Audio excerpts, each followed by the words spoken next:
21ஆம் தேதி மதியம் கரையை கடந்த வாரது புயலானது தொடர்ந்து மேற்கு திசையில் நகர்ந்து வலுவிழந்து கொண்டே சென்றது. நேற்று இரவு 8:30 மணி அளவில் புயலாகவும் பிறகு இன்று காலை அதிகாலை 5:30 மணி அளவில் காற்றழுத்த தாழ்வு மண்டலமாகவும் வலுவிழந்தது. தற்பொழுது இன்று டிசம்பர் மாதம் 13ஆம் தேதி காலை 8:30 மணி நிலவரப்படி காற்றழுத்த தாழ்வு பகுதியாக வடக்கு தமிழகத்தின் உள் மாவட்ட பகுதியிலே தருமபுரிக்கு அருகே 40 கிலோமீட்டர் தூரத்தில் நிலை கொண்டுள்ளது. இது தொடர்ந்து மேற்கு திசையில் நகர்ந்து வலுவிழந்து கொண்டே செல்லக்கூடும். நேற்று வார்தா புயல் கரையை கடந்த பொழுது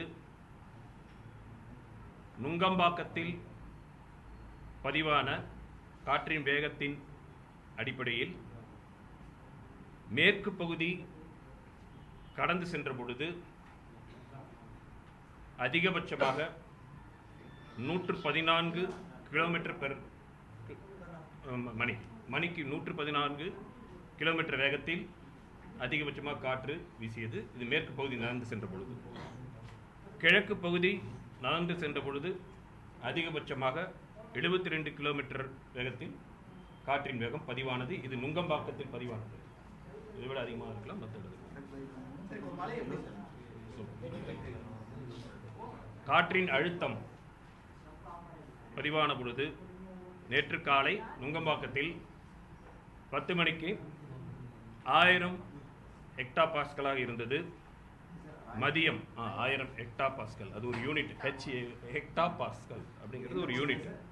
1000 நுங்கம்பாக்கத்தில் எல்லாம் சொல்றதுல நுங்கம்பாக்கத்தில் பதிவானது. காற்றின் அழுத்தம் இந்த புயல் கரையை கடந்த பொழுது நுங்கம்பாக்கத்தில் பதிவான காற்றின் அழுத்தின் அடிப்படையில் நேற்று காலை 10 மணிக்கு 1000 ஹெக்டா பாஸ்கலாக இருந்தது. மதியம் 3 மணி அளவில் அந்த மையம் கடந்த பொழுது 975 ஹெக்டா பாஸ்கலாக குறைந்தது. கடந்த 24 மணி நேரத்தில் அதிகபட்சமாக